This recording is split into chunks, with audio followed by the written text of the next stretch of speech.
আরো পিটাইবে কইলে আরো পিটাইবে। কোথায় গেল আওয়ামী লীগ? কি মন খারাপ করবেন না যারা আওয়ামী লীগ আছেন, যারা করছিলেন, আপনাদের জন্য অপশন আছে। কি আছে? অপশন আছে। আলোচনা ছাড়িয়ে যদি কই তেলে আলোচনা কখন করতে পারে হাতিবান্ধার লোকেরা। আমার প্রিয় বন্ধুগণ, অপশন আছে তো।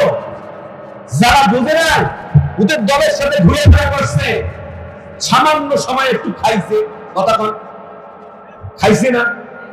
এই অভাবের কারণে খাইছে না। কি ইমান চলে গেছে, আবার নতুন করে ইমান আনলে তাওবা করলে আর ইসলামী আন্দোলনকে যেটাই আপনার পছন্দ লাগে, হকের পথে যেটা আছে সেইটার ভিতরে ঢুকলে ও মাউইজাতুল হাসানা হয়ে যাবে।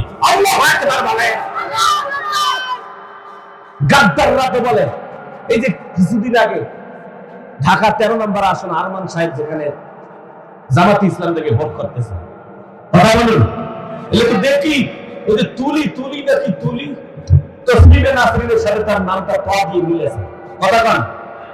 এমপি একজন মনোনীত প্রার্থী, সে বলতেছে মা বোনেরা, পুরুষরা যে 4টে বিবাহ করবে কে দিয়েছে, কে এই ক্ষমতা দিয়েছে?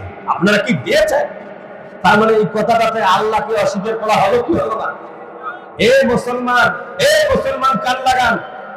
ওই লোকদেরকে যদি আপনারা ভালোবাসেন বা আমি ভালোবাসি, ইমান থাকবে, ইমান থাকবে, তাওবা করতে হবে, জাতির সামনে বলতে হবে ভুল করেছি, ক্ষমা করে দাও। বাংলাদেশের তাওহীদি জনতা মুসলমানেরা যদি ক্ষমা করে দেয় তাহলে আল্লাহর পক্ষ থেকে ক্ষমা পেয়ে যাবে। কথা বলুন ঠিক না? অন্যথায় ক্ষমা আছে, অন্যথায় ক্ষমা নাই।